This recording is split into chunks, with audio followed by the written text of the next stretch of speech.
Hey guys, it's time again for another What's the Point? And today we are going to ask, what's the point of annual game releases?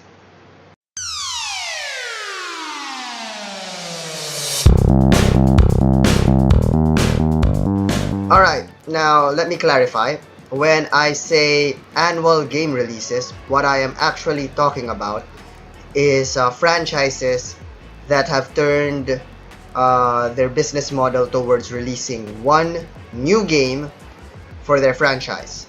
Prime examples for this would actually be the most of the sports games, such as the NBA 2K XX, and then there's also the Madden football series. For non-sports related games, there are a couple of examples, primarily Call of Duty, Battlefield, as well as Assassin's Creed. Now, on the surface, releasing new games per year sounds good. It sounds like it's a win-win situation. Gamers get a new game every year for the franchise that they like, and game developers and publishers earn a yearly income. But upon closer inspection, you have to ask, is it really a good thing? First of all, let's examine the premise of getting a new game every year. Now, when you start looking at games that have done annual releases, as an example, let's take Assassin's Creed as a prime example. You actually, and then when you look at the game that they release every year, and you really dig down into it, you'd notice that there isn't actually a lot of things different from the previous year's release. The reason for this is developing a new game takes time. It definitely takes more time than a year to develop a brand new game.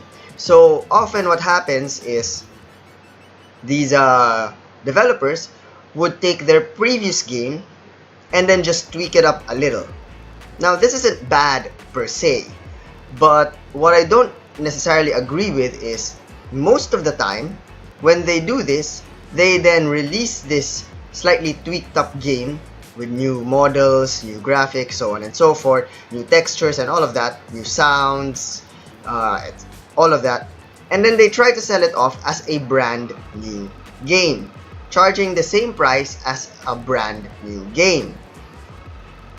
Now, for me, it doesn't make sense. I don't mind them charging for the release because, well, they spent resources onto making it. But personally, I don't think that charging a full new game for it shouldn't be the case, especially when it's gotten to some points where there's really not a lot of difference. Assassin's Creed isn't on that level yet, but I've seen a couple of Call of Duty or Battlefield games in where a lot of people really seem to think that it's just a reskin of an existing game, and then they charge you high amounts of money, the same amount as they would for a new game. Now, the other reason that annual game releases may not be such a good idea is that, remember I mentioned that it takes more than a year to develop a new game. Now, part of the reason that it takes more than a year is because of bug hunting, which is basically when you create a game, even if you tweak an existing game already with new graphics, etc., new storylines, so on and so forth, even if you keep the core game the same, there's still gonna be bugs in it.